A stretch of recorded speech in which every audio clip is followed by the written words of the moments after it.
آله وأصحابه ومن والاه أشهد أن لا إله إلا الله وحده لا شريك له وأشهد أن محمدا عبده ورسوله وصفيه وخليله أدى الأمانة ونصح الأمة وجاهد في سبيله حق جهاده.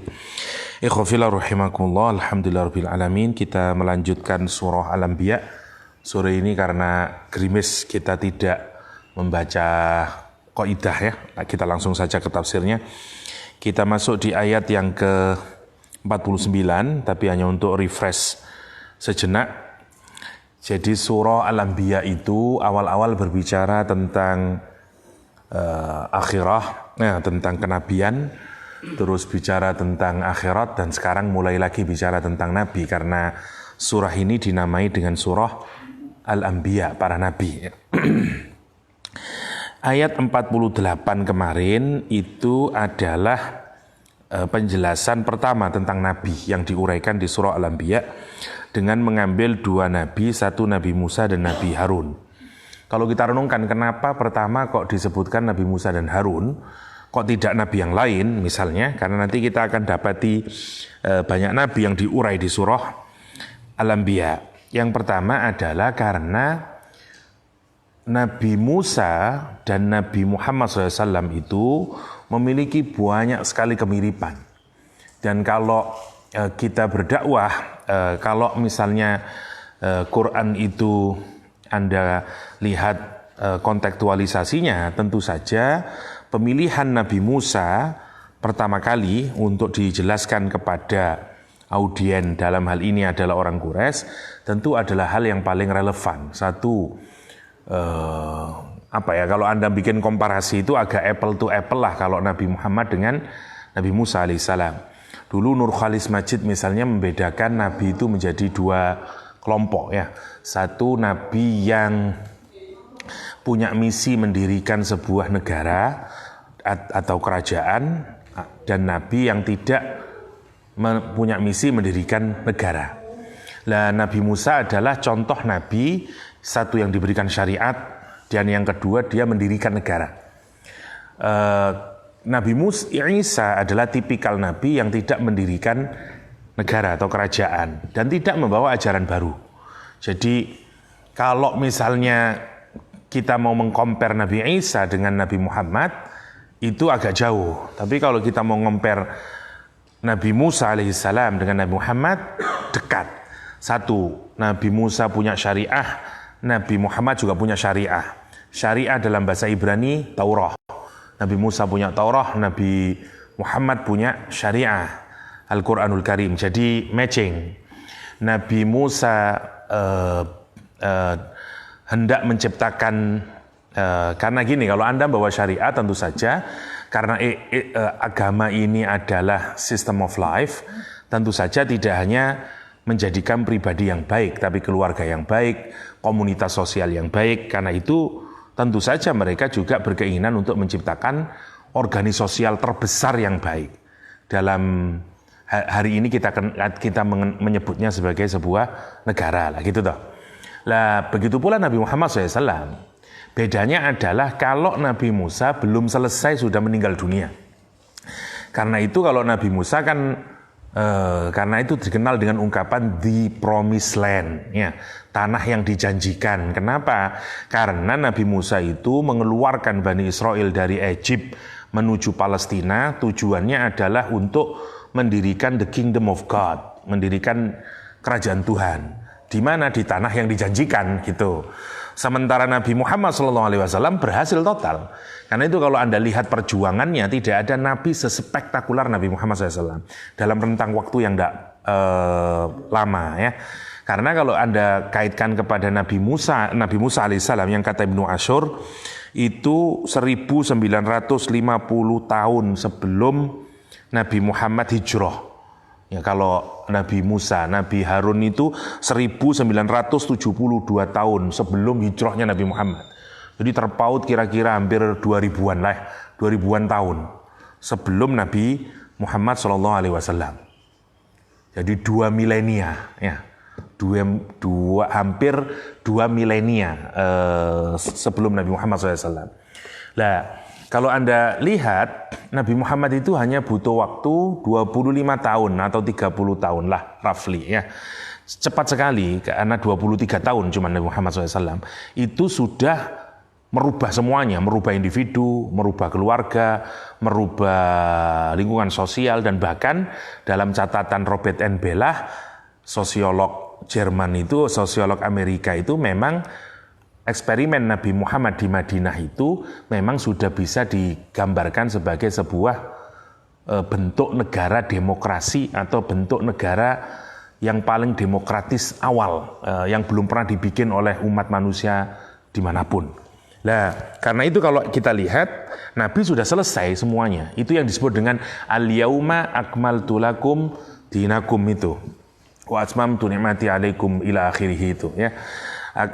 Jadi memang sudah contohnya itu semua udah lengkap kalau Nabi Muhammad sampai pendirian negara gitu ya. Sementara kalau Nabi Musa enggak. Nah, tetapi kan ini periodenya masih Mekah, ya periode masih yang dihadapi masih orang-orang Quraisy, baik yang ada di Mekah dan orang-orang ahli kitab yang ada di Yasrib atau Madinah. Karena itu menjadi make sense sekali kalau nabi pertama yang dijelaskan di surat Al-Anbiya adalah Nabi Musa dan Harun. Oke. Dalam konteks itu, sebenarnya kalau bisa kita lihat kenapa Nabi Musa dan Harun diberitakan lebih dahulu ya. Saya ulang lagi untuk mengingat, walaqad ataina Musa wa Haruna al-furqana wa diya'an wa dzikra lil muttaqin ya. Diberikan 3, 1 al-furqan, 2 diya, 3 dzikran. Saya tertarik kita ngerenungi sedikit ini meskipun agak melebar ya. Tapi agak penting untuk kita pikirkan. Allah Subhanahu wa ta'ala itu memberi Nabi Musa dan Harun dengan 3 hal. 1, kemarin kita sepakati kalau kita ngikuti Imam Qurtubi, Al-Furqan di sini bukan merujuk kepada Taurah, tapi menuju kepada bantuan yang terus-menerus diberikan oleh Allah kepada Nabi Musa alaihissalam. Mulai sejak kecil diselamatkan oleh Allah SWT di kali, di sungai, kemudian bisa hidup dengan nyaman di kerajaannya Firaun. Kemudian ketika terjadi kompetisi dengan tukang sihir juga dimenangkan oleh Allah SWT. Ketika melawan tentara Firaun yang kita tahu bersama sampai dibelahnya laut, dimenangkan lagi, dan seterusnya. Kemenangan itu disebut dengan Al-Furqan. Karena kemenangan itu sesungguhnya adalah menjelaskan mana antara hak dan batil. Karena itu juga bisa disebut dengan Furqan. Atau misalnya kalau Quran, kalau Islam biasanya tidak menyebut Furqan, biasanya menyebut dengan Fatah. Kalau Anda lihat Fatah juga mirip. Fatah adalah membuka. Sesuatu yang terbuka berarti clear sekarang siapa yang menang, siapa yang kalah. Karena itu Furqan dimaknai dengan bantuan Allah SWT. Agak mirip dengan Nasrullah lah sebenarnya. Nasrullah yang digunakan untuk mengklarifikasi mana yang hak dan mana yang batil. Itu mana yang paling lebih kuat dipilih oleh para mufassir. Ada yang menerjemahkan Al-Furqan dengan Taurah ya. Tapi saya lebih cenderung kepada pendapat Imam Qurtubi dalam hal ini. Diya'an wa dzikran dirujukkan kepada baru kitab Taurah. 2 sifat kitab Taurah, yang pertama sebagai diya, yang ke hati, dzikran yang ke akal ya. Dzikran advice, yang ke akal kita, untuk diingat-ingat, difikir, dicerna. Karena itu diistilahkan dengan dzikran. Atau juga ada juga yang memaknai dzikran dengan kemuliaan ya. Karena isinya Al-Quran itu atau isinya Taurah itu berisi tentang ajaran-ajaran yang kalau kita ikuti kita menjadi orang yang mulia. Saya tertarik ada sisi lain yang belum kita bahas. Kalau kita pikirkan Allah itu memberi kita itu sesuai dengan konsep diri kita. Gini maksud saya, kita ini sebagai manusia itu hari ini kita menganggap nature of human being itu dari perspektif sains modern. yang sains modern itu bersifat sangat materialistis dan reduksionis. Kenapa mereka ini reduksionis dan materialistis? Karena dipengaruhi oleh gaya berpikir Kartesian yang melihat benda itu selalu subjek objek, ya. Dan ini punya pengaruh yang sangat kuat kemudian dan bahkan menjadi pilar dari modernisme dan sains hari ini, ya. Jadi manusia itu didudukkan sebagai subjek, sementara yang lain itu Allah, alam itu didudukkan sebagai objek. Pandangan semacam ini yang dualitas ini ya, biner, gaya Newtonian Kartesian, biasanya ada buku baik yang bisa Anda baca, judulnya The Turning Point, punyanya Turning Point of Civilization, kayaknya sudah pernah diterjemah itu, judulnya Titik Balik Peradaban, punyanya Fritjof Capra, bagus banget buku itu, terutama anak fisika, saya rasa penting baca buku itu, punyanya Fritjof Capra, ya, Titik Balik Peradaban. Dia jelasin Newtonian Kartesian yang berpengaruh terhadap sains, dan itu sangat penting. Oke, gini maksud saya. Cara berpikir Kartesian itu nanti melahirkan reduksi terhadap cara pandang kita melihat manusia. Kalau kita ini dalam agama, diri kita ini kan macam-macam toh, minimal kita belah menjadi dua. Satu namanya ruh, satu namanya jasad. Di jasad itu kalau dipreteli munculnya apa saja? Ada panca indera, ada akal, ada brain, ya, dan segala macamnya. Di ruh ini masih banyak banget, ya. Nanti banyak istilah yang dipakai oleh para ulama, ya. Kita mengenal misalnya ada ruh, ada akal, ada basirah, ada sir, ada akhfa, ada khofi, ada macam-macam, ya. Atau dalam istilah yang lain you bisa sebut sebagai macam-macam lah. Ada naluri, ada intuisi, ada macam-macam, ya. Sementara bagian yang fisik itu hanya ada dua saja, yaitu apa itu namanya? Five senses atau panca indera dan akal. Lah, celakanya adalah sains hari ini itu menolak semua sisi manusia yang di sini nih. Karena dianggap tidak real. Karena definisi realitas itu adalah hanya didasarkan atas sebelah yang di sini. Jadi kalau tidak bisa diindrai, tidak bisa dipanca indrai, atau tidak mahsusat dan tidak makulat, tidak dianggap sebagai realitas. Jadi kalau ditanyain apakah realitas itu sesuatu yang mahsusat dan yang makulat, ya, yang bisa dipanca indrai dan bisa diakal. Karena itu semua nanti yang tidak masuk akal dan yang tidak bisa diindrai kita anggap sebagai sesuatu yang tidak real. Betapa bahayanya cara berpikir kayak begini ini, ya, kalau kita pikirkan. Karena nanti semua yang di sini, yang ruh, yang intuisi, nanti dengan turunannya semuanya, ya, ada wahyu, ada ilham, ada ru'yah salihah, ada semuanya ini semuanya dibuang oleh keangkuhan modernisme dan saintisme yang kita ketahui. Dan itu terutama di dunia kampus hari ini. Dan itu menjarah semua pikiran anak mahasiswa. Sehingga bahkan kalian pun insya Allah tanpa sadar sebenarnya sudah tercemari oleh pikiran itu.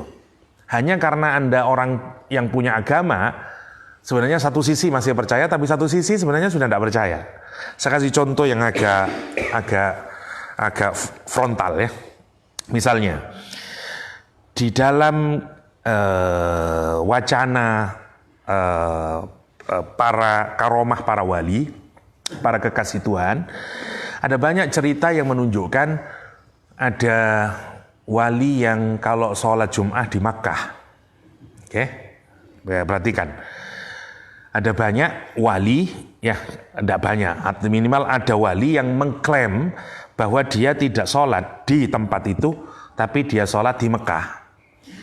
Saya tanya kepada otaknya mahasiswa, kira-kira you menganggap itu realitas atau tidak real? Mesti jawabannya tidak real.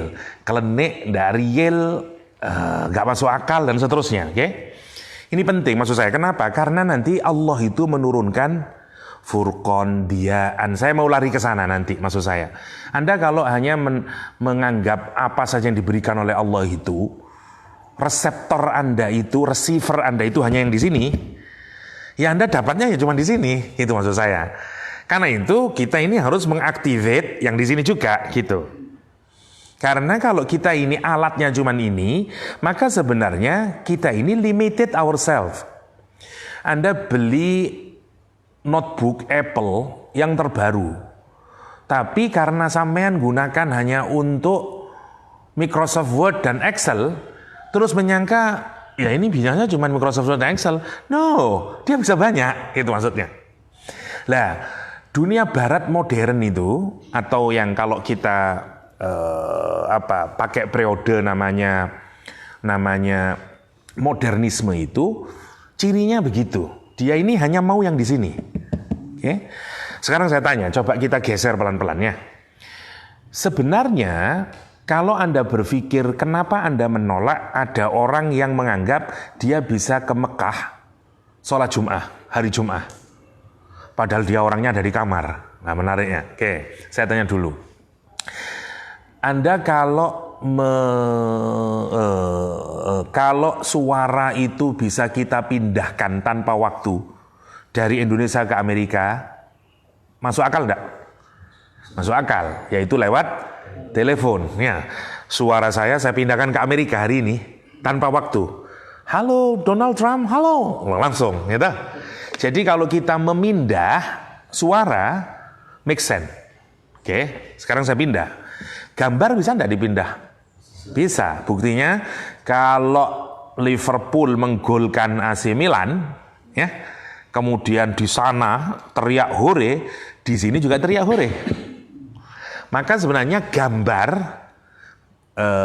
JPEG apa saja, you bisa mengirimkan file, sampean bisa kirimkan berapa gigabyte dan berapa ya, itu berapa byte itu bisa Anda kirimkan langsung seketika.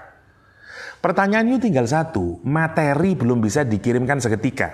Tapi sekarang kita lihatkan rumusnya ya. Anda sebenarnya harus secara logika harus menerima kemudian pelan-pelan kau coba ya. Kalau saya mengirimkan HP saya ini kira-kira 10 tahun yang lalu ke Amerika butuh waktu berapa katakanlah. Dulu mungkin 50 tahun yang lalu sebelum ada pesawat katakanlah. Ini mungkin akan memakan waktu 6 bulan nyampe Amerika. Oke. Begitu ada pesawat tinggal 1 hari nyampe Amerika. Dan berarti pergerakan dari 6 bulan ke 1 hari berarti menunjukkan apa? Kalau mau pakai logika sebenarnya kemungkinan bisa enggak? Kemungkinan bisa. Oke. Kalau Anda baca buku eksperimentasi fisika-fisika modern, kuantum sekarang, mereka ini orang barat sekarang berupaya untuk memindahkan materi tanpa waktu. Yang dulu dianggap klinik di sini, alah nama masuk akal, apa itu. Nah, sekarang sudah mulai. Sekarang saya tunjukin. Anda percaya fenomena tenun? Kalau orang disantet, di perutnya ada apa? Ada paku, ada pisau. Bagaimana mindahin itu? Dan tanpa waktu itu. Gitu. Begitu disantet, deng, dia melembung dan ada barangnya di dalamnya. Oke. Dan pasti kalau ini you pasti nanti percaya. Kerajaannya Bilqis dipindah tanpa waktu atau enggak? Hampir tanpa waktu, ya dah.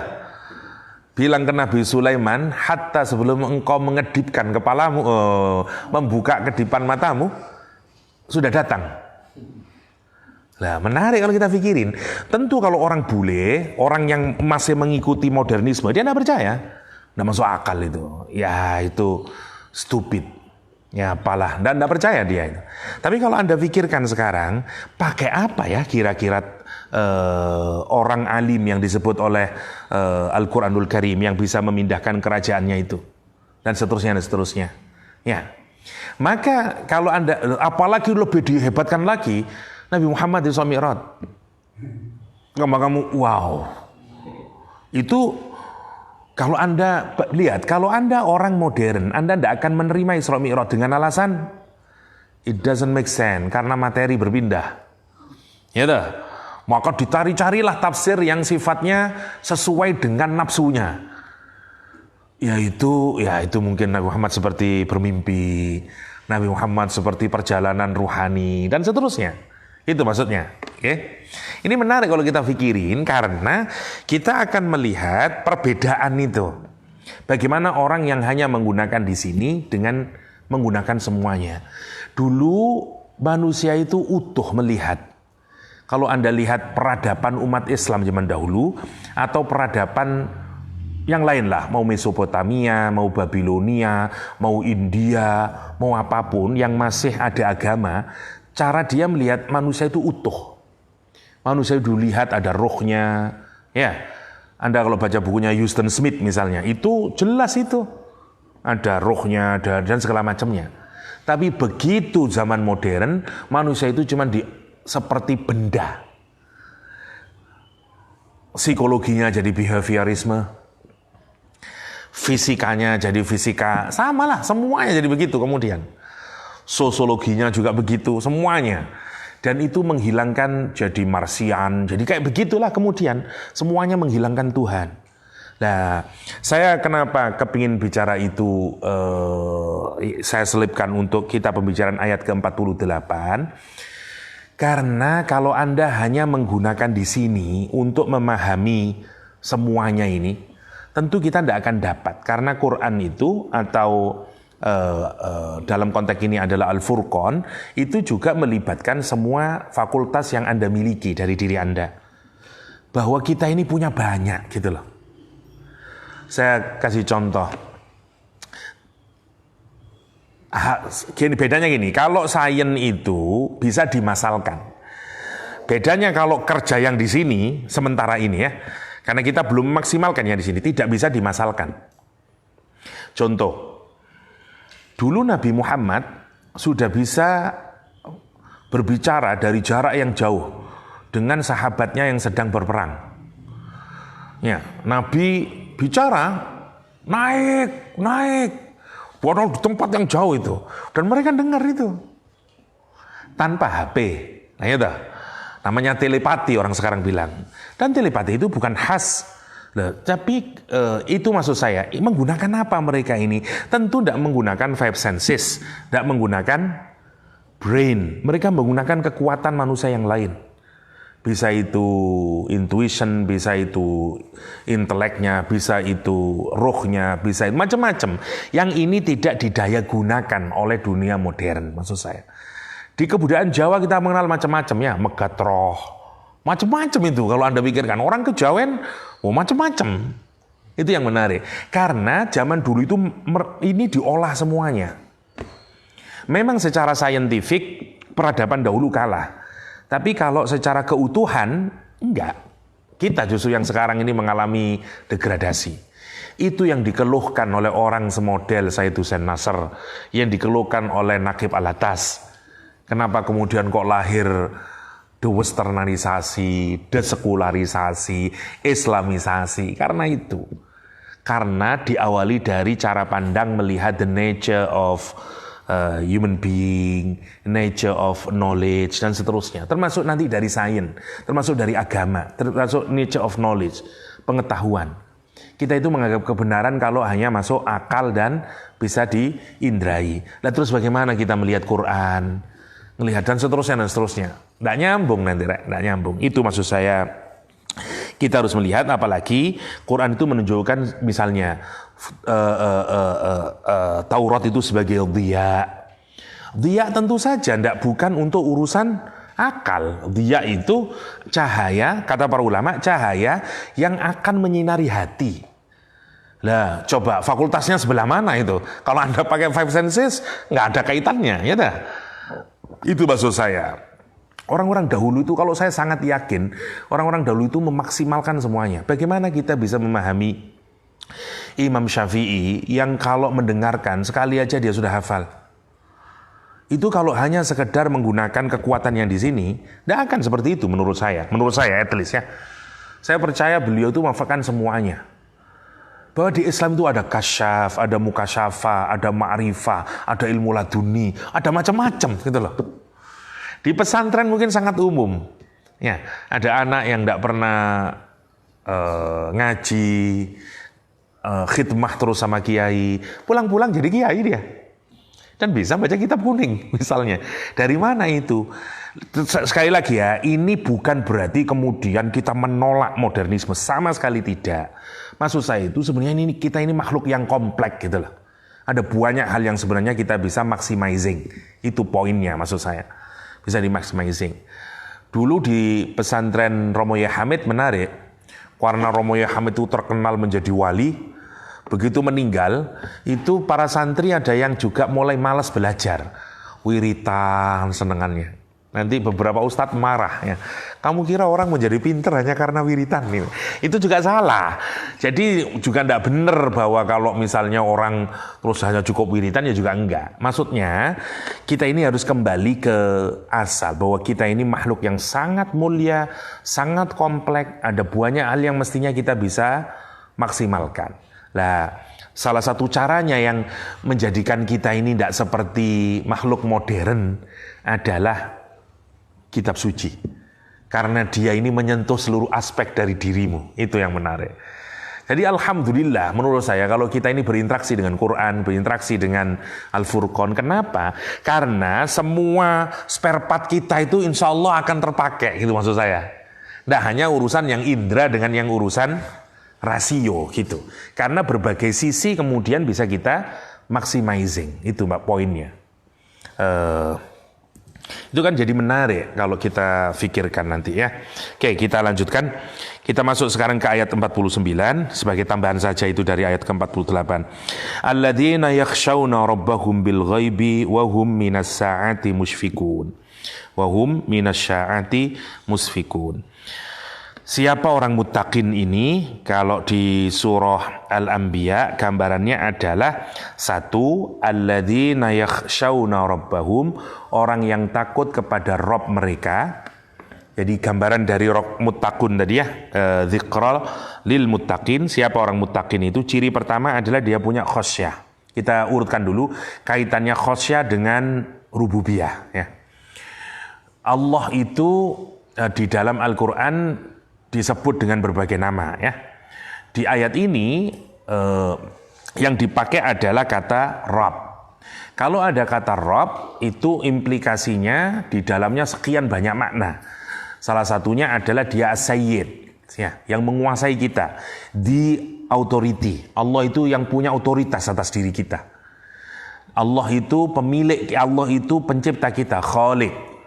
Allah itu murabbi kita, yang ngerawat, mun'im, mu'ti, semuanya itu ada di dalam kata Rabb. Jadi kalau kaitannya sekarang, jadi Allah itu nyiptain kita, ngerawat kita, ngasih nikmat sama kita, ngasih rizki buat kita, dan seterusnya. Ya. Dan Allah itu otoritatif terhadap diri kita karena kita ini miliknya Allah SWT, ciptaannya miliknya, dikuasai oleh dia dan seterusnya ya. Namanya Rabb. Orang ini karena menyadari semuanya itu, Allah yang nyiptain saya, Allah yang ngasih rizki saya, Allah yang ngasih semua pemberian dan nikmatnya, Allah yang memiliki saya. Karena itu dari kesadaran rububiyahnya ini, orang itu kemudian muncul rasa khosyah. Itu maksudnya. Karena itu khosyah itu adalah rasa takut yang muncul dari pengetahuan. Jadi berbeda ya. Karena itu kaitannya dengan Rabb. Kaitannya dengan Rabb. Jadi misalnya Al-Quran menyatakan innama yakhshallahu min ibadihil ulama. Ya, kenapa ilmu dikaitin dengan takut? Karena itu. Jadi pengetahuan ini, kalau ada orang yang takut karena dia memiliki pengetahuan, namanya khosyah. Ciri pertama, jadi orang yang muttaqin itu adalah dia punya ilmu, yang ilmunya itu menjadikan dia takut. Oke? Kata bil ghaibi, maknanya jadi dua. Kayaknya sudah kemarin ini. Belum. Oke. Kata bil ghaibi maknanya dua ya. Satu, dia takut kepada Robnya yang ghaib. Ya memang Allah itu tidak kelihatan. Dan itu tandanya orang pinter. Tandanya orang muttaqin. Anda kalau takut karena ada polisi, ya biasa aja. Itu di sini. Ya toh, five senses. Tapi kalau Anda takut meskipun secara kognitif Anda takut karena Anda paham gini, oke. Maka namanya muttaqin. Namanya muttaqin. Karena itu sama seperti di surat Al-Baqarah, ciri pertama orang muttaqin alladzina yu'minuna bil ghaib. Takutnya itu sama yang ghaib. Konkretnya seperti yang dulu kita jelaskan adalah kita takut kepada yang gaib itu, dan yang gaib itu menjadi driver kita dalam bertindak. Saya kasih contoh mudahnya beginilah. Kita ini tahu bahwa polisi itu kalau pagi-pagi ada di perempatan, ngawasin siapa yang tidak pakai helm, siapa yang nabrak aturan lampu merah, traffic light, dan seterusnya. Karena Anda punya pengetahuan itu, maka kemudian muncul rasa takut yang mengakibatkan Anda pakai helm, lampu di namanya khosyah, oke? Tapi ketakutan Anda itu karena tidak melihat polisi, hanya karena Anda punya kesadaran. Nah, itu namanya khosyah. Tapi kalau Anda dibilangin, bedanya sekarang, kalau pagi-pagi biasanya ada polisi di situ. Masa biasanya nggak ada. Dia itu tidak ada muncul rasa takutnya. Kapan rasa takut? Kalau begitu dia ke perempatan dan melihat polisi, baru dia takut. Nah, itu namanya khauf. Karena itu khauf itu lebih rendah daripada khosyah. Khosyah itu mestilah orang yang punya ilmu, mestilah orang intelektual. Karena dia mampu berpikir, kenapa saya harus berbuat baik? Kenapa saya harus berbuat jelek? Kenapa saya kok kepingin masuk surga? Kenapa? Dan seterusnya. Itu khosyah, ya. Meskipun ghaib. Dan nanti semua amal yang kita lakukan itu motivasinya bukan karena sesuatu yang kelihatan, tapi justru karena sesuatu yang tidak kelihatan. Sampai kalau sudah begitu, itu namanya yu'minuna bil ghaib. Kalau ditanyain kenapa kamu menikah? Karena perintah Allah. Dan Allah itu ghaib. Kita nggak tahu. Jadi semua gerakan Anda menarik ya kita ini. Jadi nanti driver Anda itu yang mendrive Anda melakukan perbuatan itu adalah sesuatu yang tidak kelihatan. Bukan sesuatu yang kelihatan. Beda kita dengan binatang itu adalah, binatang itu drivernya adalah sesuatu yang kelihatan. Ya toh? Kita ini enggak, kita ini punya persepsi, punya pemikiran dan seterusnya dan seterusnya. Jadi kalau menolong itu bukan karena aspek sekedar ngelihat, tapi justru karena sesuatu yang jauh lebih dalam dari situ. Ya, yaitu pemikiran. Itu orang muttaqin. Dan itu jauh lebih kuat karena itu membentuk kesadaran yang gitu toh. Kalau Anda bertindak karena pikiran itu kan berarti sadar. Awareness jadi action gitu loh, Rek. Ya. Jadi kalau bahasa kerennya itu mafhum jadi suluk, le bahasanya teman-teman di Tahrir ngono. Dari mafhum jadi suluk ngono istilahnya mereka ini. Saya masih ingat karena dulu zaman saya kuliah ya ada mafhumnya. Nanti kalau sudah paham melahirkan suluk kata dia begitu, melahirkan behavior ya. Itu makna yang pertama di ghaib. Yang kedua bil ghaib itu orangnya takut saat sendirian. Tidak sama orang. Itu ciri yang kedua. Jadi bil ghaib itu dalam keadaan dia ghaib dari pandangan orang.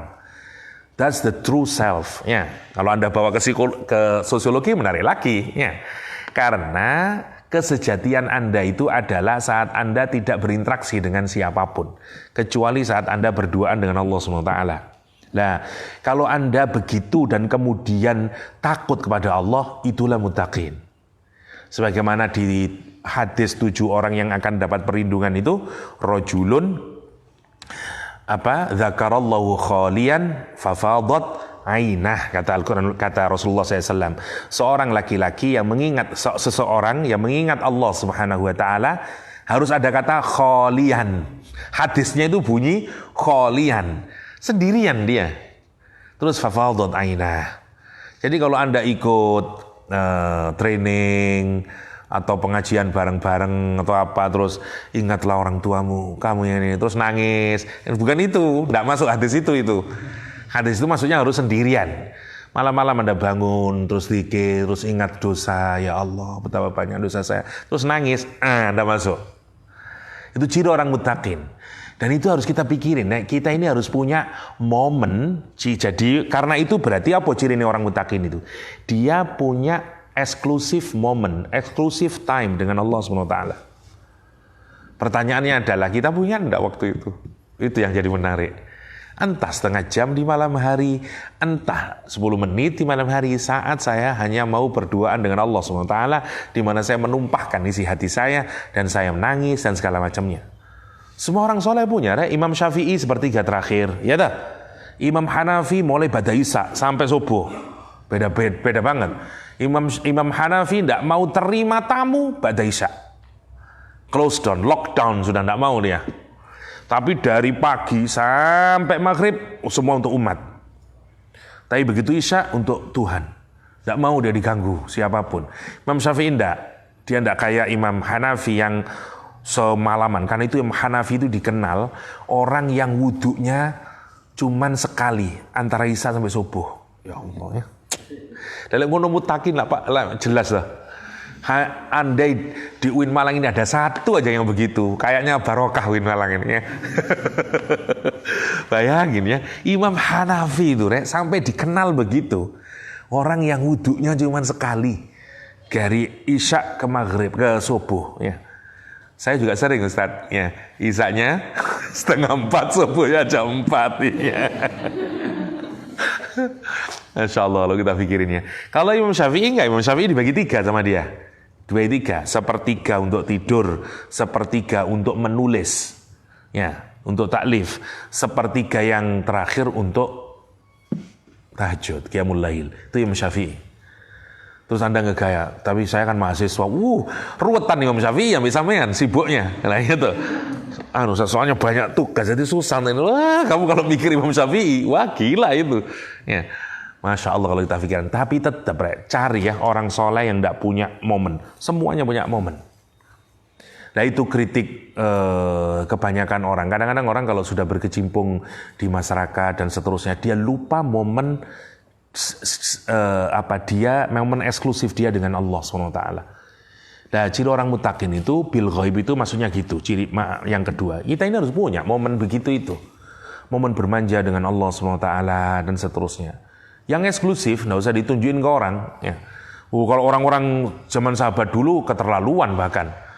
Bisa puasa berpuluh tahun, istrinya nggak tahu. Kan gila toh. Itu kalau orang dulu begitu, tabi'in, ceritanya kan begitu. Dia berangkat, dicepet-cepetin, sarapannya nanti aja saya bawa, dibungkus, dikasihkan orang miskin.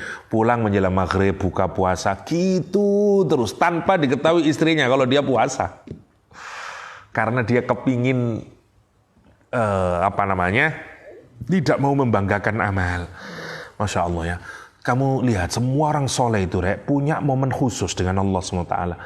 Entah di zakat, entah di ngaji, entah di sholat. Karena beda tiap-tiap orang ya. Tapi dia punya momen di mana yang, karena orang itu nanti dia kepingin, saya ini nanti ketemu Allah itu apa yang saya banggakan ya. Apa yang saya tunjukin bahwa ya Allah, ya Rabb, saya cinta Engkau ya Allah. Gitu loh. Maksudnya itu. Itu menarik. Jangan sampai kita ini seperti tadi itu. Sampai kalau kita pikirin ya, hubungan kita sama Allah itu seperti hubungan orang modern. Allah itu selalu jadi objek. Saya subjek, alam itu objek. Karena itu saya kangkangi alam. Saya eksploitasi. Karena alam objek. Kita pun kadang menjadikan Allah itu seperti objek. Gara-gara apa? Gara-gara cara berpikir modern itu. Ya Allah, beri saya rezeki ya Allah. Ya Allah, tunaikan. Ya Allah, berikan saya. Ya Allah, gak ada mesra-mesranya. Kita minta terus. Itu kan kayak objek sebenarnya kalau kamu pikirin. Lihat orang-orang soleh itu, tidak ada yang begitu. Kamu kalau sholat tahajud doanya apa? Allahumma anta nurus samawati wal ard. Walakal hamdu anta qayyumus samawati wal ard.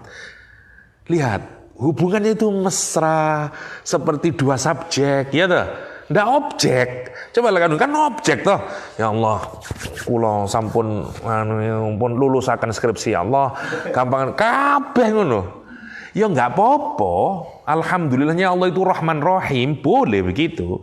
Tapi kalau kamu lihat semua orang soleh, mereka punya momen ngono-ngono itu rek. Kamu kalau lihat doa-doa yang doanya begitu. Ya. Masya Allah kalau kita pikirkan itu indahnya.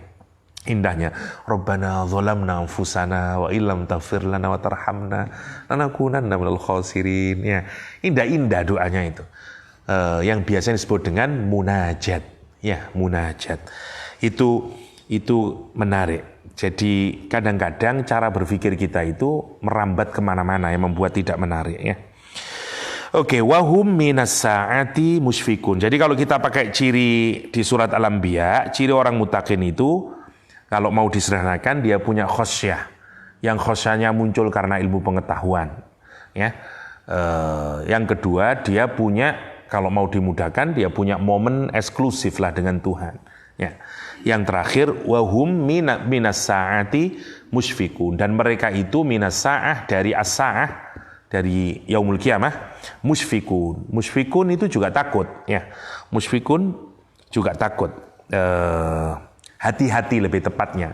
Takut karena kita tidak ingin kena keburukannya. Namanya musfikun.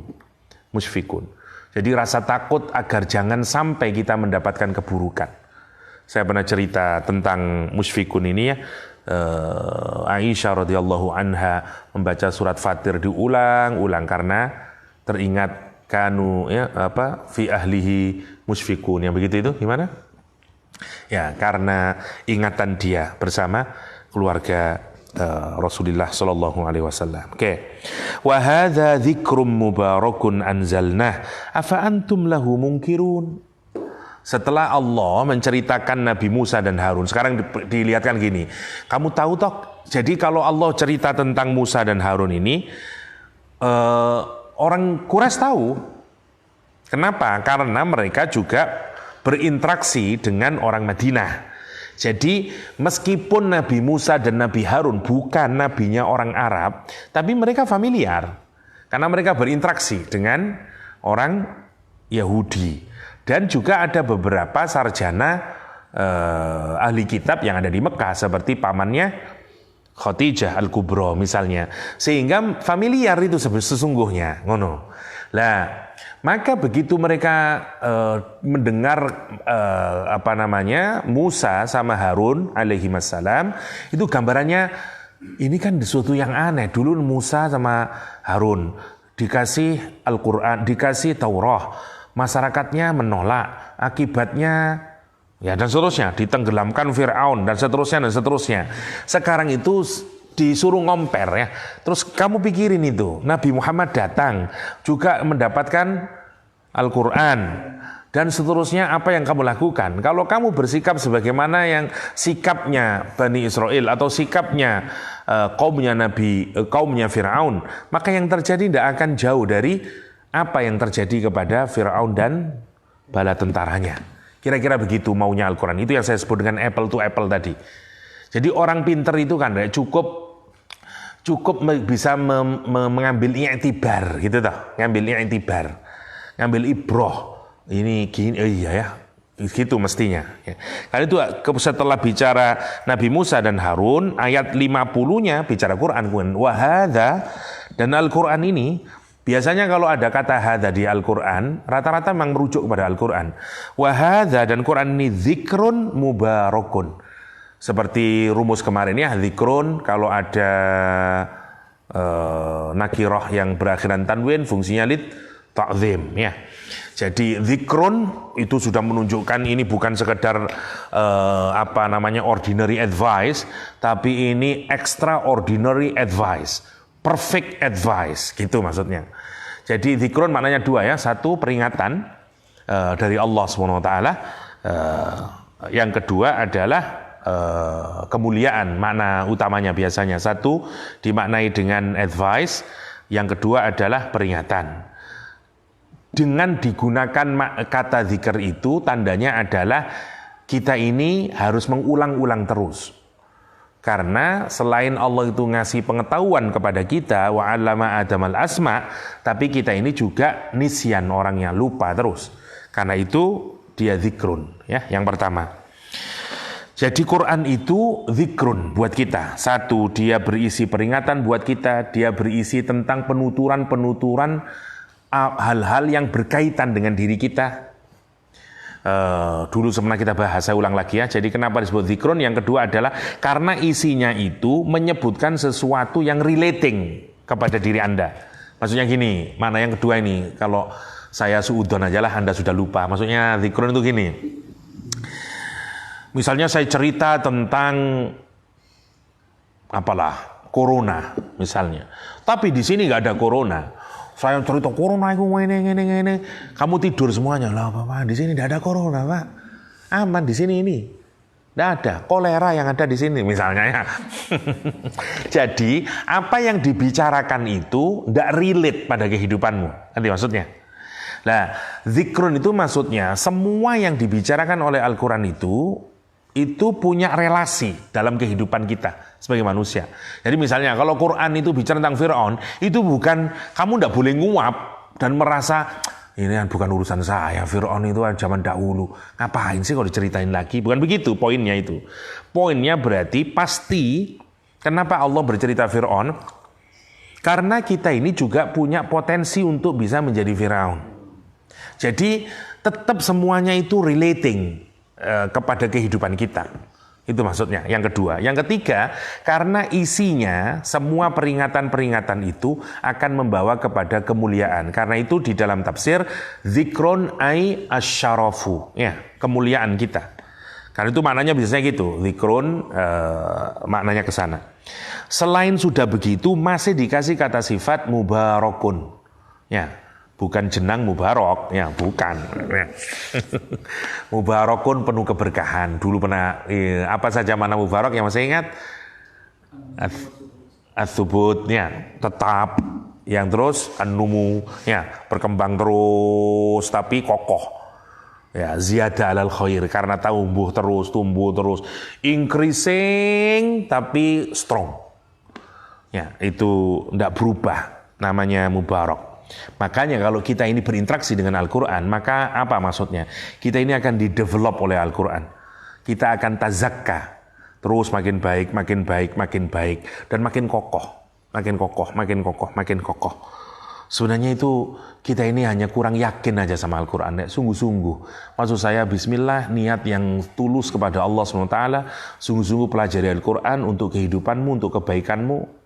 Saya garanti yakin akan memudahkan hidup kita. Itu pasti. Tapi jangan ke yang lain-lain. Benar-benar niat memang ya Allah.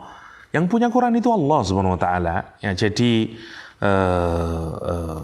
minta kepada Allah Subhanahu Wa Taala untuk sungguh-sungguh ya. Dan pasti itu akan punya efek buat kehidupan kita. Wa hadza dzikrun mubarakun anzalnahu, yang kami turunkan kata Allah Subhanahu Wa Taala. Ya. Jadi untuk ngingatin setelah mubarak akan punya impact dalam kehidupan kita, berikan kebaikan dalam hidup kita dan semuanya menjadi barokah. Ya. Dan hidup itu sebenarnya cuma mengejar keberkahan sebenarnya ya. Anzalnahu untuk nunjukin ini tidak berasal dari somewhere loh, ini dari sana. Tempat yang sangat tinggi karena kemuliaan, karena Allah memuliakanmu saja kemudian kita dikarikan itu. Afa antum lahu munkirun? Apakah kalian semuanya itu setelah mengetahui dan melakukan komparasi dengan kisahnya Nabi Musa dan Harun dan bagaimana umatnya yang dikasih Al-Quranul Karim, ya, yang dikasih Taurat, sementara kalian sekarang dikasih Al-Quran yang mubarak, apakah kamu kemudian menjadi munkirun, menjadi pengingkar, ya, menjadi pengingkar, ngingkari dirinya sendiri dan berusaha orang lain juga ikut mengingkari karena dari kata mungkirun seperti muslimun, mukminun pernah kita bahas ya. Jadi itu maksudnya. Dan buat orang lain untuk mengingkari. Itu yang dilakukan oleh Abu Jahal. Kayak Abu Jahal kan punya adik seibu ya, namanya Ayyash. Ayyash nanti masuk Islam. Itu Abu Jahal itu begitu Ayyash nanti satu ibu dengan Abu Jahal. Tapi dia masuk Islam, begitu hijrah, Ayas ini hijrah dengan Umar bin Khattab. Lah, Abu Jahal kecewa banget karena Ayas ini ikut hijrah. Akhirnya Abu Jahal ini punya trik menarik. Dia datangi ibunya, terus begitu sudah berjalan dengan Umar, tidak berani Abu Jahal. Karena kalau Ayas mungkin tidak bersama Umar bin Khattab, mungkin boleh jadi bisa berani Abu Jahal. Tapi kalau bersama Umar bin Khattab, siapa yang berani? Tidak ada yang berani. Abu Jahal juga tidak berani. Tapi Abu Jahal kemudian punya taktik. Memang dia politik ulung ya. Dia datang dalam perjalanan hijrah ini menemui Umar bin Khattab dan Ayas. Kata dia, Ayas, pulanglah. Kamu itu bersumpah tidak akan menyisir rambutnya. Kalau kamu, Ayas bingung karena dia anak yang sangat baik kepada ibunya. Terus mikir, gimana? Kata Umar, ya udahlah kembali aja kamu kalau emang kamu Tapi enggak saya itu terus digoda terus sama Abu Jahal itu. Kamu loh, ibumu loh nanti gini. Rapuh dia kemudian. Hanya kembalilah dia. Sepanjang perjalanan ini Abu Jahal berusaha nyalahin Quran, nyalahin Nabi Muhammad, terus ini, tapi enggak, sama sekali enggak itu. Nanti Ayas menyusul lagi ya ceritanya, cari di sirah tentang Ayas ya, adiknya Abu Jahal. Ya. Yang menarik adalah itu yang disebut dengan mungkirun. Ya, dia tidak hanya mengingkari Al-Quran buat dirinya sendiri, tapi orang lain juga diajak untuk bersama-sama mengingkarinya. Oke, kita masuk ke kisah yang kedua sekarang ke Nabi Ibrahim. Ustaz, kenapa kok tidak panjang ya kisahnya Nabi Musa di sini? Ya, karena Nabi Musa itu diceritakan di tempat yang lain yang banyak. Ya, di Toha ada, di Qasas ada, dan cerita yang paling banyak di dalam Al-Quran Nabi Musa alaihissalam. Ya, jadi kenapa di sini sedikit? Karena memang di tempat yang lain sudah dibanyakan. Dan tekanannya di sini adalah tekanan kepada Al-Quranul Karim. Ya, untuk di-compare dari aspek Al-Quranul Karim. Kalau umatnya Nabi Musa, lihat bagaimana mereka itu. Dia punya Taurat, dengan Taurat itu bisa mengalahkan Firaun, ya, dan bisa keluar dari penjara negara, ya. Bayangin ya, Firaun itu. Jadi satu ras bisa dijadikan, ya nggak ada contoh hari ini ya, satu ras bisa dijadikan second citizen, negara warga kedua, dan miskin-miskin tinggal di ghetto-ghetto ya, di tempat-tempat miskin, slum areas kayak begitulah, bisa kayak begitu. Dan semuanya itu bisa lihat kekuatan Musa apa, salah satunya tidak ada kecuali Taurat ya, yang dibekali oleh Allah Subhanahu wa taala sampai nanti bisa keluar. Dan itu yang mau ditekankan kepada orang Quraisy dan orang Ahlul Kitab, itu maksudnya. Sekarang kita pindah, sehabis itu baru ke Nabi Ibrahim. Kalau kita lihat kenapa Nabi Ibrahim? Iya, karena itu dia diingatin kakek buyutnya sendiri, yaitu Nabi Ibrahim alaihissalam. Walaqad ataina Ibrahima rusydahu min qablu wa kunna bihi alimin. Walaqad, bersumpah lagi Allah SWT, dan sungguh-sungguh ataina, kami beri, kami datangkan. Menariknya kalimat yang dipakai itu ataina. Ini sesuatu yang mudah saja bagi Allah. Ini bukan pemberian yang istimewa, biasa aja. Ya, ataina. Rusydahu, lah ini kalau kita pikirin. Ini kan sebenarnya kalau kita pikirin apa rusdi itu? Bagaimana cara mendapatkannya? Ini yang jelas kan tidak di sekolahan toh. Ini bukan MAG atau SAG, nggak ada ini rusdahu ini. Tapi dengan rusdahu nanti, Masya Allah ya. Jadi sebenarnya rusdahu itu rosyada, makna dasarnya adalah ketepatan atau kelurusan. Karena itu rosyid atau kalau kita dulu bahas tujuan kita berpuasa, ya la'allahum yarsyudun akhirnya. Jadi orang itu kalau sudah di jalan tidak bisa bengkok lagi, dia lurus terus, tidak bisa belok ke kanan, tidak bisa belok ke kiri, dia terus berada di dalam kebenaran. Dia tidak pernah tidak tepat, sudah namanya rasyidun, ya, mursyidun namanya, mursyid, la'allahum yarsyudun kata Al-Qur'an Karim. Ini orang yang sudah berada di dalam kebenaran terus menerus. Lah, menarik, Nabi Ibrahim itu gitu, diberi Allah itu. Sehingga kalau kita ngelihat, tidak ada hidupnya Nabi Ibrahim itu yang sedikit pun melenceng dari kebenaran. Itu yang menarik. Hatta Ustadz kan pernah berbohong, berarti kan tidak benar. Iya, bohongnya pun itu masih benar. Masya Allah ya. Itu kalau orang dikasih rusdi, dikasih irsyad, ya, oleh Allah SWT. Pasuruan dikasih irsyad, ya. Tapi bupati. Jadi rusdahu. Ini kalau dipikir, sebenarnya bisa dipikir ya. Opo rusdahu itu? Bagaimana untuk bisa mendapatkan rusdahu? Nah ini kan menarik itu sebenarnya. Itu harus kita kaji mestinya. Kumpulin semua kata yang berasal dari kata rusdi dalam Al-Quranul Karim. Nanti bisa ketemu itu. Ya, kayak apa polanya, kita daftarin dan segala macamnya. Itu kan salah satu anugerah Allah SWT. Macam-macam. Ada ilham, ada wahyu, ada rusdun.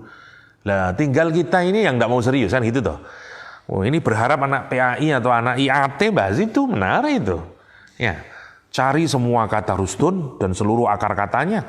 Cari dalam turos di hadis juga yang berkaitan dengan itu. Petakan kemudian apa karakternya, bagaimana untuk mendapatkannya, contoh-contoh orangnya. Wah jadi rek wis apik wis. Ya, top itu. Ya. Baihaqi mau jadi pasti menarik itu. Ya, saya tidak tahu, mungkin ada kitabnya, kita cari, kalau ada pasti menarik. Itu salah satu karunia Allah yang diberikan kepada Nabi Ibrahim alaihissalam. Sebelum jadi Nabi loh ini. Karena itu berarti ini bisa apa? Applicable buat siapa? Attainable, achievable buat siapa? Buat semuanya. Artinya kita bisa mendapatkan itu, kan gitu toh. Asal kita mau. Min qablu. Nah, min qablu ini yang karena tidak jelas, para ulama berbeda-beda mengartikannya. Sebelumnya apa maksudnya? Nah, yang pertama menyatakan min qablu Haruna wa Musa. Yang pertama, sebelum Musa dan Harun. Tapi ini tidak ada juga yang mengartikan bukan ke sana, tapi sebelum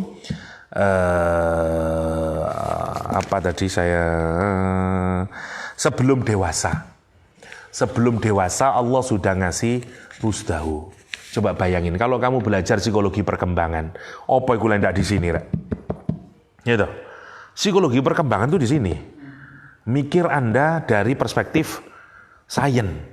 Dipikir manusia ku mesin, podo kabeh, engko lek umur 3 tahun mesti ngene, lek umur 7 tahun mesti ngene. Perasaanmu menungso itu mesin. Imam Nawawi, ya, diajak bermain waktu kecil, nangis dia. Diajak main. Kamu kalau pakai herbet meat, wah ini masuk game stage ini, Ustaz. Imam Nawawi menangis dia karena kata Imam Nawawi apa? Saya tidak diciptakan untuk bermain. Coba bayang no. Terus ya apa kalau nemu wong ngono itu? Jadi psikologi itu, Rek, itu melakukan generalisasi dan menganggap Anda itu seonggok mesin yang sama semuanya. No, you're not machine. Karena itu beda-beda tiap orang itu. Nabi Yahya juga begitu ceritanya masih kecil, tidak mau dia. Gitu ya, wah beda-beda. Malah ditentang dengan Sulu, itu masa bermain. Salah kabeh Imam Nawawi. Tapi prestasinya nyarahi Sahih Muslim. Yang nonton. Ayo. Psikologinya apa prestasi ini? Kalau kita pikirin. Itu karena, dan mereka sangat yakin itu, Rek. Dan kalau kamu tidak ngomong gitu, kamu anggap tidak rasional. Bayang no. Kayak itu kan bayangin itu ya. Jadi itu merambah kemana-mana cara pandangnya. Betul Nabi Muhammad loh. Ini kan ya gulam itu kira-kira 9-10 tahun lah. Ya, Rasulullah nasihatinya orang umur 9-10 tahun, ihfadzillah yahfadzka, ihfadzillah tajidhu amamak. Coba bayang no. Lah saiki itu nasihati wong umur piro. Jagalah Allah, Allah akan menjagamu. Jagalah Allah, Allah akan berada di depanmu, nolongin kamu. Jangan takut kamu leh. Arakmu 9 tahun, ada saiki 9 tahun, upin-ipin, ya toh. Masya Allah kalau kita pikirin. Jadi ya beda toh. Kita ini tidak bisa nganggap segala-galanya. Tapi ya atas nama sains ya ngono kok. Karena disalahin kontok-kontokan, tapi bisa 3 tahun itu mesti ngene. Ya. Makanya itu yang dimaksud dengan salah satunya yang harus diislamisasi lah kalau you merasa tidak cocok dan segala macamnya, Rek. Ya, kita dalam Islam tidak terlalu begitu ya. Kita punya istilah mukallaf, ya, murohek, apalagi mumayyiz, ya, Mumayyiz yang ngerti tamyiz kan. Nah, harus ya. Maksudnya menarik, itu banyak hal yang harus kita pikirkan, kritisi. Jadi karena itu sains itu juga jangan dikultuskan. Dia bisa Anda kritik, Anda benain, dan seterusnya. Mesti menarik ya. Termasuk rusdahu ini. Rusdahu min qablu, sebelum dewasa sudah Allah ngasih rusdahu.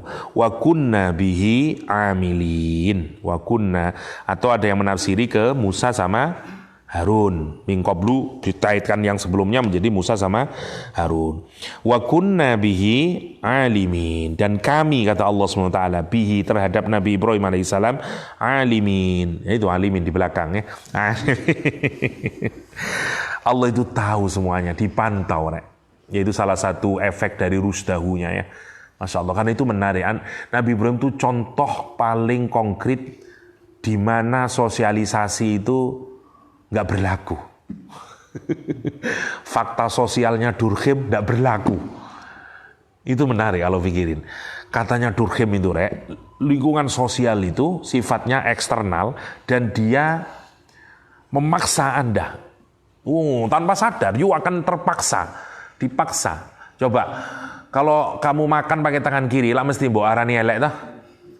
Susah untuk melepaskan itu, karena kamu hidup dalam culture yang kayak begitu. Karena itu cirinya kata Durkheim, culture yang berada di luar dirimu itu salah satunya adalah satu, dia koersif sifatnya, maksa kita. Nabi Ibrahim itu sak Babilonia kufur kabeh, dia sendiri ndak kufur. Coba mau ditaruh di mana fakta sosial? Sosialisasi, enculturalisasi, mati kabeh masuk Durkheim, masuk Nabi Ibrahim, ndak berlaku. Ternyata ada orang yang kayak begitu itu, rek. Kalau kita pikirin itu.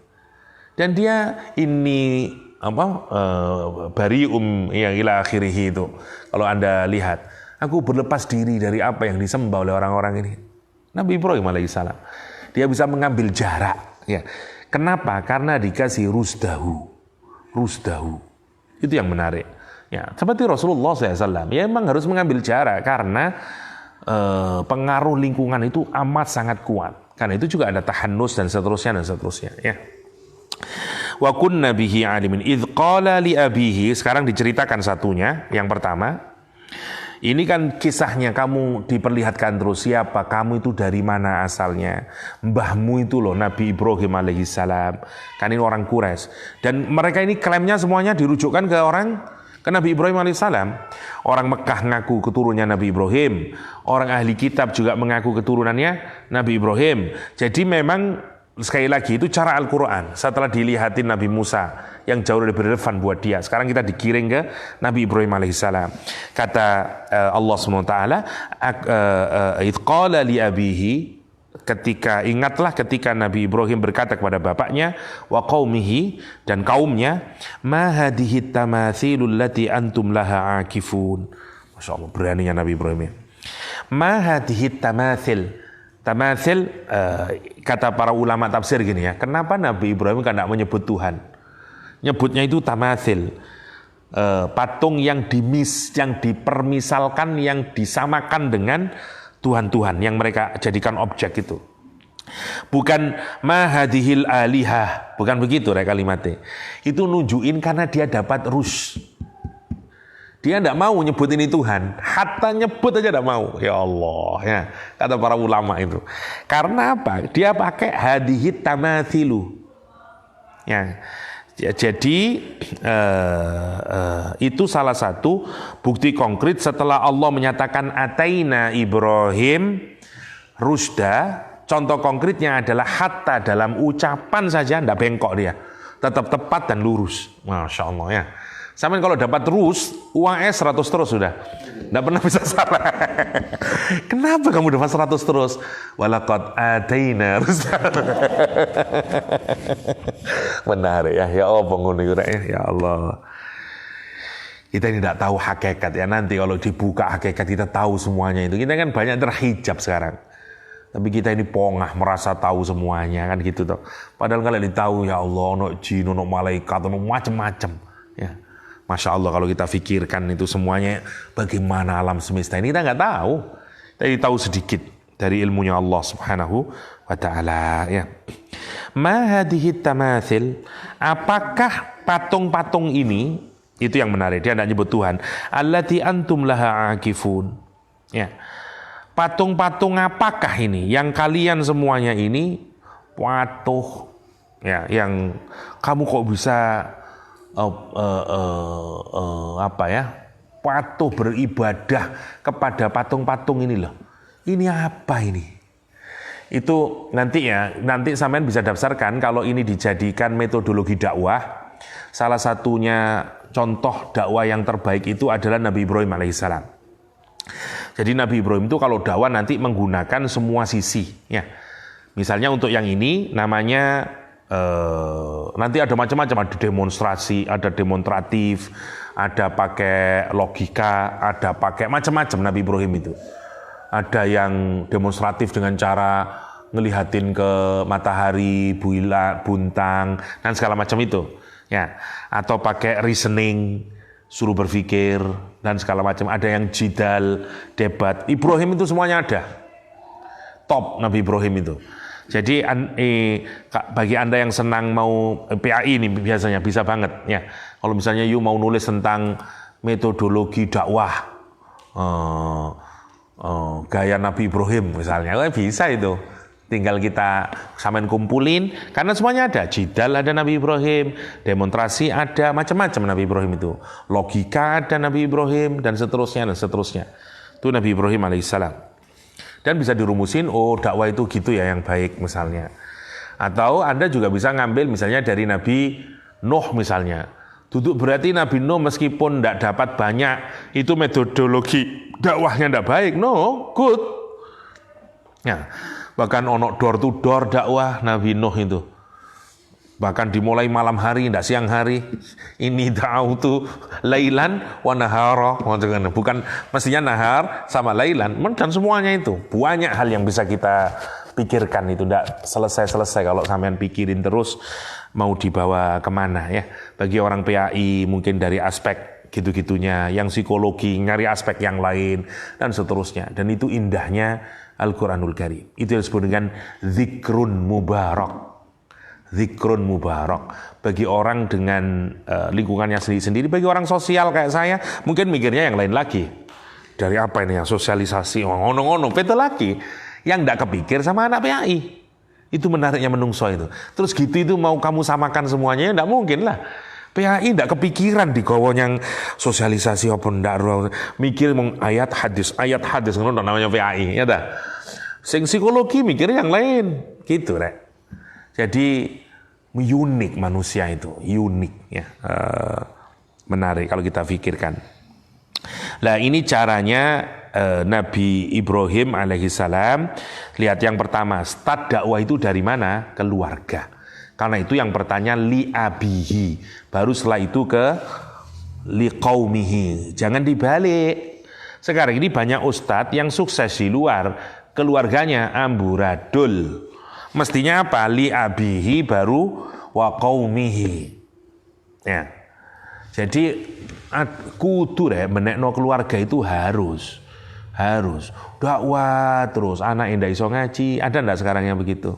Banyak ustadz tapi anaknya ndak jelas wes, nggak tahu, ndak dididik agama anaknya, dan karena dia sibuk ndak bisa punya waktu lagi untuk didik, dan seterusnya. Itu kalau lihat urutannya ya, tadarrujnya itu dari liabihi dulu. Ya tentu kapan kalau Anda pakai ini untuk anak PAI ya, kalau you bisa bikin skripsi. Kapan Anda boleh berdakwah? Setelah Anda punya rusdun. Teorinya itu. Sudah deskripsi ya. Jadi sebelum Anda melangkah dakwah itu, pastikan Anda punya rusdun dulu. Pastikan benar dulu. Ada pijakannya yang benar, tahu Quran hadisnya, tahu macam-macamnya, namanya irsyad, kan gitu toh. Lah kalau kamu tidak punya modal rusdun tadi, moro-moro ngeringatin orang, jadinya bukan baik, jadinya tukaran. Jadinya jelek-jelekin orang, jadinya bikin kerusuhan di tengah umat, jadinya bisa ngelaknat dan segala macamnya, sebagaimana dai-dai zaman modern sekarang. Lah gitu toh. Jadi kenapa masalahnya awalnya rek? Karena ndak punya rusdun kan gitu. Sama lihat urutannya itu. Allah itu ngasih ataina rusdahu dulu, ya. Baru setelah itu itqala li abihi. Dipastikan itu yang kita ndak diurut kalau orang dakwah itu kalau keluar. Mestinya kan begitu rek. Kiai zaman dahulu aja begitu. Ya kalau bagi yang belajar ulumul hadis mesti tahu ya, cara guru menilai murid-muridnya itu beda-beda. Ada yang cuman boleh hanya boleh jadi murid tapi tidak boleh meriwayatkan hadis, macam-macam nanti. Ada yang tidak perlu ngaji, cuman pokoknya punya kitabnya, macam-macam. Lihat cara-cara bagaimana orang boleh meriwayatkan hadis itu. Kalau dalam ulumul hadis itu tergantung dari kecakapan murid. Siapa yang menentukan guru? Nanti kamu boleh, tidak usah ngaji sama saya. Kamu sudah punya bukunya ya, punya bukunya oke. Selama kamu punya buku saya, kamu boleh meriwayatkan hadis dari saya. Silahkan. Karena gurunya melihat ini anak ini sapi, potensial, akhlaknya api, segala macamnya, go. Tapi ono sing murid enggak, kon oleh ngaji tok yang aku. Tapi ndok oleh ngajar ya. Ono sing ngono modele. Jadi macam-macam. Lah, itu kan sebenarnya rek kalau zaman sekarang karena itu disebut dengan ijazah. Apa artinya ijazah? Jadi kata jaiz boleh, maksudnya sekarang kamu boleh menyebarkan ilmu. Asumsi ini apa? Krono kamu sudah lulus, sudah paham. Tapi kan sekarang kan enggak, ijazahnya enggak sesuai kan gitu. Sekarang ijazah itu ditentukan dengan kompre dan skripsi lah ngono toh. Maksudnya ijazah itu benar-benar dari kiai, ijazah itu dulu. Diijazahi, krono wis percaya, oke, you go. Bahkan lebih lengkap ijazah ono lagi birriwayah. Birriwayah itu masuk ke dalam bahasa Latin jadi bachelorette apa ngono jadi bachelor. Bachelor itu dari bahasa Arab, dari birriwayah. Itu dari tradisi Islam yang masuk ke dalam Eropa. Eropa enggak ngerti cara belajar ngono iku. Asalnya Islam, tapi saiki Islam yang mendelep lah ngono toh. Yang punya tradisi ilmu itu kita. Masya Allah ya. Dan benar-benar otoritas ilmu itu ya bergantung gitu. Nah, sekarang ini alhamdulillah sudah ada jadi kampus dan seterusnya. Tapi ijazah itu makna awalnya begitu. Apalagi kalau di Indonesia murid itu istilah tasawuf rek. Orang yang menghendaki irodahnya, jadi kepingin nemen yang ilmu itu. Masya Allah dulu itu. Nah itu diganti mung jadi sekarang peserta didik, ndono filsafatnya belas wis kemarin. Peserta didik ambek fasilitator tambah enakan mana dosen wis. Ya saya kan cuma fasilitator. Jadi yang ngasih fasilitas saja. Saya ngomong ngono, duit kurang ngono Pak duit. Tapi menarik ya. Kalau dulu itu berat karena mursyid. Coba bayangin beratnya menjadi tanggung jawab guru itu. Jadi kalau ada murid, gurunya namanya mursyid. Relasinya itu begitu. Mursyid asumsinya berarti punya apa? Punya irsyad. Punya rusdi tadi. Maka gurunya itu bener, ndak melenceng kanan, ndak maksiat, ndak macem-macem. Mergane terus layak memberikan ijazah lah kan itu. Masya Allah. Sajane wis bener biyen itu rek. Tapi ya dirubah mana. Sekarang kamu kalau ngomong murid kayak ndeso ya toh. Ini murid saya kayak ndeso ngono. Lebih keren kayaknya peserta didik, Pak. Padahal peserta didik itu loh, secara konsep Islam, ya aduh ambek murid rek, aduh lah, itu bahkan dari muridan, aliman, hayyan, samian, masya Allah kalau kamu pikirin itu, lah, itu maksudnya ya. Jadi qalu wajadna aba'ana laha abidun. Kalau kita baca tafsir, ini sebenarnya bukan kritik, ini hanya sekedar pertanyaan, tapi bukan dimaksudkan untuk cercaan. Ya. Jadi kalimat ini, kenapa? Karena nanti ada kalimat berikutnya ya. Kalau kita sudah sampai di 55, nanti akan kita ngelihat. Jadi kalau kita ngelihat langkahnya Nabi Ibrahim itu, dia sudah punya rusdi, dan harus orang itu gitu. Kalau kita ini punya kebenaran, tidak boleh you keep it yourself, tidak boleh. namanya kitmanul ilm. Wah, itu dibelenggu nanti. Ya, uljima di pondok enggak boleh. Kan enggak boleh menyembunyikan ilmu itu. Dan harus disebarin. Dan memang watak ilmu itu begitu, Rek. Jadi kalau ada orang punya ilmu kok enggak disebarin, enggak mungkin itu. Enggak mungkin. Jadi memang harus begitu wataknya ya. Nah, ini tanya biasa aja. Maksudnya, jadi dakwah yang awal itu adalah jangan menghinakan orang dan jangan menggurui orang. Ini sekedar konfirmasi, tanya aja. Ini misalnya Nabi Ibrahim bertanya, "Ma hadhihi tamathilu allati antum laha akifun?" Niki patung-patung nopo nggih, Pak? Kok panjenengan kok cek ngotek ngono tok? Makanya jawabannya bukan marah orangnya. Jawabannya begini, wajadna aba'ana laha abidun. Ya boleh, wong-wong kabeh, wong tua-tua kabeh ngono biyen. Ini bukan jawaban reaksioner. Beda kalau kamu madhab yang sebelah sono. Ini apa ini yang kamu ini? Meskipun gini ya, watak orang itu gini ya. Kalau kamu menunggu dakwah, kalau ketemu kejahilan, kalau kamu kemudian datang langsung menghakimi dia, menyalahkan dia, meskipun yang kamu bawa benar, orang itu cenderung untuk menolak. Oh, salah ya bun rokok, ya apa patung ini, wongnya, bana masih bun rokok itu apa kan? Ngono ya toh. Nggak bisa itu. Oh, kamu pelajari surat Al-Anbiya untuk Ibrahim, wis pasti dari skripsi gue, dadi gue, wis wapi gue, ya metodologi dakwah Abrahamik, ya propagation method, wes mantap gue, ya udah jadi rek, ya. Jadi tinggal dan insya Allah durung ono ngono iku, ya ada cerita Rusdi pertama begini, ketemu mbok petakno, ya. Langsung kan dikai hadiah yang Pak Agus Maimun ya. Maksudnya gitu, harus kita turunkan. Sebenarnya gitu itu kan nanti sampai diturunkan untuk dakwah begini, untuk teori komunikasi beginilah gitu toh mestinya.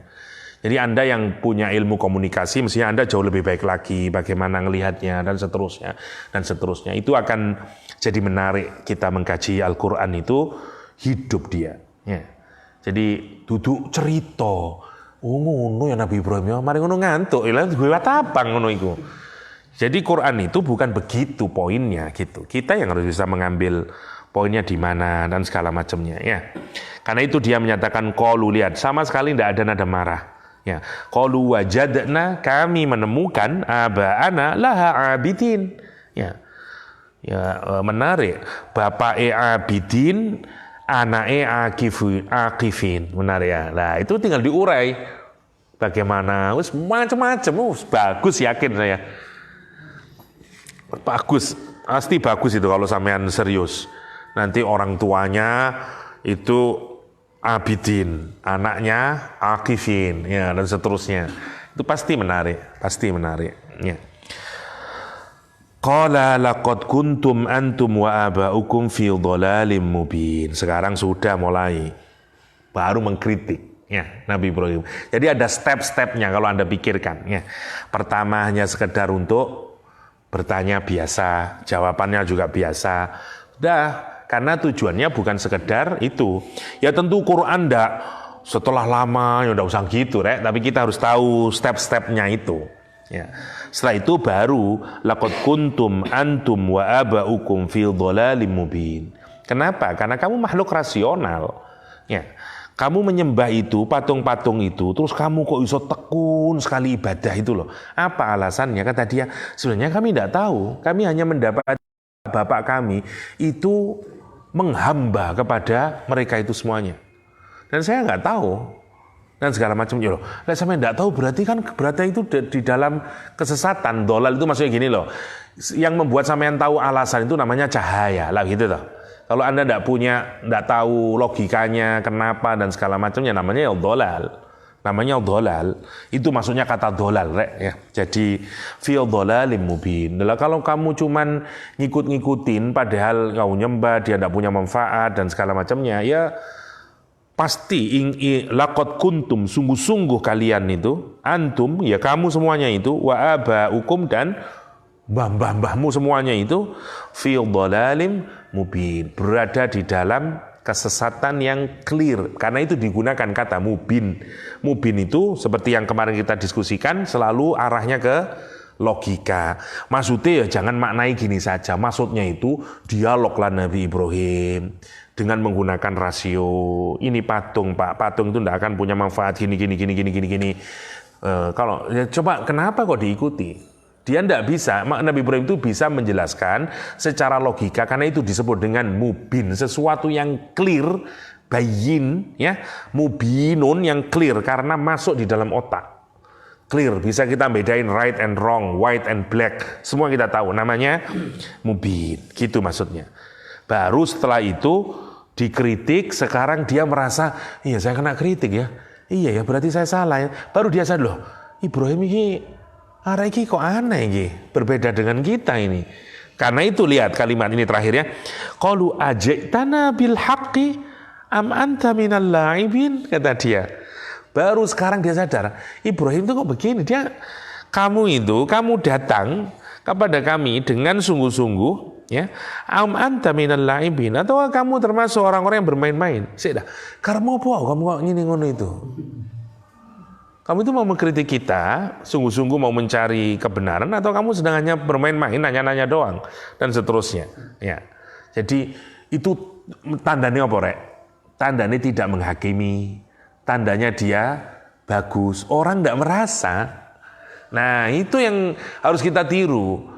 Ini udah menarik, kita ini ingatnya Ibrahim itu cuman ngancurin patung lah gitu loh. Tapi step-stepnya itu tidak kita ikutin.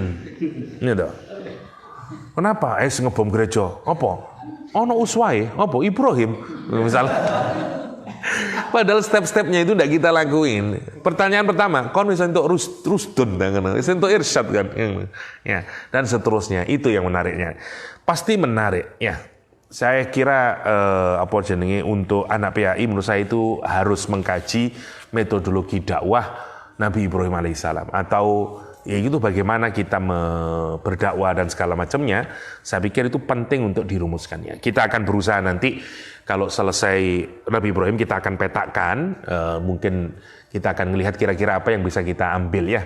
Ini sebagai bagian dari komunikasi massa dan segala macamnya. Yang penting untuk diskusi ke depannya ya. Kira-kira itu untuk 55, kita teruskan insya Allah 56 besok hari ya, sudah mendekati maghrib. Semoga ada manfaatnya. Kita tutup sekian saja. Hadanallahu iyyakum ajma'in. Wa sallallahu ala nabiyyina Muhammadin wa alihi wa sahbihi wa sallam. Wa akhiru da'wana anil hamdulillahi rabbil alamin. Wassalamualaikum warahmatullahi wabarakatuh.